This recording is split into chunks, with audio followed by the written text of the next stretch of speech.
দর্শক চলে আসলাম সেই সবুজ পাতা রেস্তোরে। পাতা রেস্তোর প্রতিটা রেস্তোরে একটা বৈশিষ্ট্য হচ্ছে সুইমিং।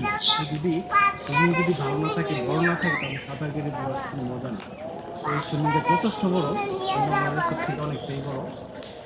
সুইমিং যেহেতু মানে রৌদ্রটা কম, কিন্তু একটা গরমে উষ্ণতা বোঝা যাচ্ছে আর কি, বুঝতেছেন? মানে গরমটাই অনেক। তো এখন আমরা নামবো এখানে সুইমিং করার জন্য, বড় ব্যাংক করতে আসার জন্য। সব চেঞ্জ, সুইমিং এর জন্য আমি প্রস্তুত। এই মুহূর্তে সুইমিং এ নামবো।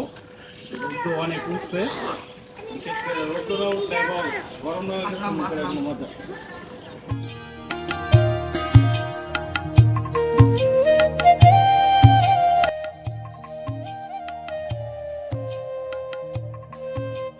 সত্যি ভিউয়ার্স, সময়টা অনেক ভালো ছিল। আজকে অনেকটাই গরম ছিল, কিন্তু সেই গরমের মাঝে সুইমিংটা আরো ভালো লাগছে।